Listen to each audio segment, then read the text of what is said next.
जाता है। देखो, नाम जप की हम आपको पद्धति बताते हैं। जैसे हमें एक आदेश मिला कि आप ये नाम जप करो, अब मन उसमें लगता नहीं, मन की चाल है। अब मन कह रहा हम राधा बोलेंगे, हम कृष्ण बोलेंगे, हम राम बोलेंगे, हरि बोलेंगे, तो बोलो राधा कृष्ण हरि राम, राधा कृष्ण हरि राम। अब वो राजी हो गया ना, अब उसको जपो। अब आप एक दिन देख लेना, वो राधा ही राधा में डूब जाएगा। उस समय उसको काटना नहीं चाहिए कि नहीं उन्होंने तो कहा राधा बोलो, हम हरि जप नहीं। बात समझो, इस समय हमारी सबसे पहली शर्त है मन को संसार के चिंतन से हटा के प्रभु में लगाना। फिर प्रभु के जिस नाम रूप में रुचि प्रकट करें प्रभु, गुरुदेव, आचार्य देव, वो अपने आप हो जाएगा। अभी पहले इसे फंसाओ, नहीं सोचना। इस बात को बहुत गंभीरता से आप लोग पकड़ लीजिए। आना एक में है, लेकिन अभी हम अनेक में फंसे हैं, तो इसको अनेक में फंसाते हैं। असत अनेक से हटाकर सत अनेक में फंसाते हैं। वो अनेक में भी एक ही है। इसको विविध नामों का, ये चूंकि एक में लगना नहीं चाहता, तो इसको विविध नामों में फंसाते हैं। कभी स्तोत्र पढ़ रहे हैं, कभी ये नाम जप कर रहे हैं, कभी वो नाम जप कर रहे हैं। तो धीरे धीरे पवित्र तो पहले हो, और जहां पवित्र हो तो फिर एक जगह लग जाएगा। और जैसा आप बोलते हैं गुरु जी एकांतिक में, ये बहुत दुष्ट स्वभाव का है। कभी कभी तो इतना प्रसन्न हो जाएगा कि ऐसा लगेगा कि पूरे सुबह से लेकर शाम तक भगवान नाम जप करते रहो। और कभी कभी थोड़ी सी प्रतिकूल परिस्थिति आ जाएगी, थोड़ी सी, तो हृदय अंदर से एकदम जलन उठेगी। फिर चिल्लाएंगे राम राम राम राम राम। फिर धीरे धीरे, पर इसमें यह देखना है कि उस जलन को सह जाना है।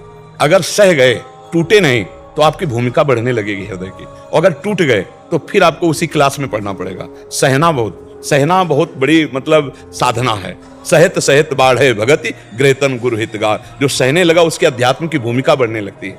बस ये बात हमारी ध्यान रखना। विपत्ति, दुख, निंदा, अपमान, उपहास, ये हमारी भूमिका बढ़ाने वाला पावर देंगे। अगर सह गए तो आपकी भूमिका बदल जाएगी, अध्यात्म की भूमिका की ऊंचाई पे आ जाओगे। और अगर टूट गए, बुरा मान गए, उसको गाली दे दी, लड़ गए, तो चलेगी वही साधना, पर अभी भूमिका नहीं बदलेगी। इसलिए हमको अगर अच्छे क्लासों में जाना है तो हमको ये तैयारी करने की, जब हमारी निंदा हो, जब विपरीत परिस्थिति आवे, जब कोई प्रतिकूलता आवे, तो मुझे भगवान में स्थित होकर उसे सह लेना है, जवाब नहीं देना है। तो वो आगे आपकी भूमिका बदल देगा। बस ये बात समझना है। इसीलिए बड़े बड़े समर्थ संत होते हुए भी अपमान, निंदा, मारपीट भी सह गए, कभी हाथ नहीं उठाया, क्योंकि अध्यात्म की ऊंचाई पे चढ़ना है। ये शर्त है।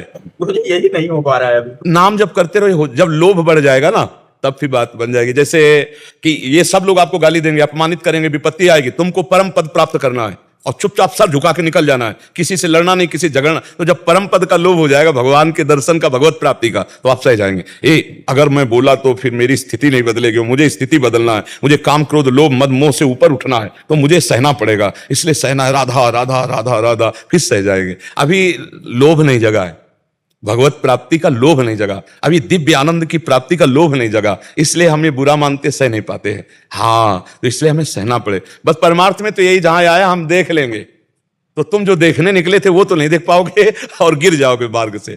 और प्रश्न ऐसा आता है परमार्थ का कि प्रश्न बन के नहीं आता, वो ऐसी घटना बन के आता है कि हम ये समझे नहीं पाते कि हमारे सामने प्रश्न आया है। परीक्षा में पास होना है, ये बात। विपत्ति, निंदा, अपमान, तिरस्कार, ये इस मार्ग के प्रश्न है, और इनका उत्तर मौन दिया जाता है। आपको जो गाली दे रहा है, मुस्कुराया, चल दिया, वो आदमी दिमाग से समझ पावे कि है क्या चीज। इसको गाली दे रहे हैं, अपमान कर रहे हैं, कुछ बोल ही नहीं रहा, बस आप पार हो गए। और वो जो कर रहा है, तो उमा क्षमा सापौते भारी, अपने कर्म जाए अफकारी। जैसे ये सोचे कि कोई नीच पुरुष है, वो गाली दे रहा है, अगर हम नहीं बोले तो बढ़ता चला जाएगा, ऐसा नहीं है। ईश्वर है, वो उसको संभाल लेगा।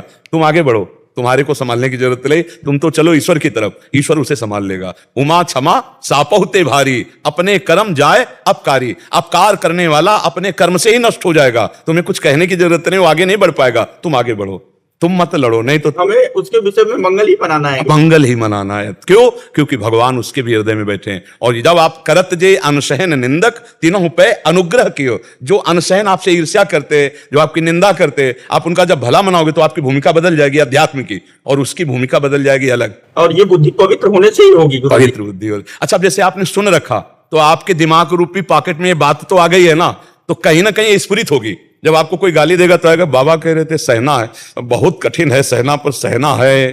तो एक दिमाग में तो पहुंच गई ये बात सत्संग की, ये आपको कहीं ना कहीं सपोर्ट करेगी। एक बार हारोगे, दो बार हारोगे, तीसरी बार आप जीत ही जाओगे, क्योंकि आप नाम जप कर रहे हो, आप सत्संग कर रहे हो, आप सद आश्रय लिए हुए हैं, तो असत पर निश्चय विजय प्राप्त हो।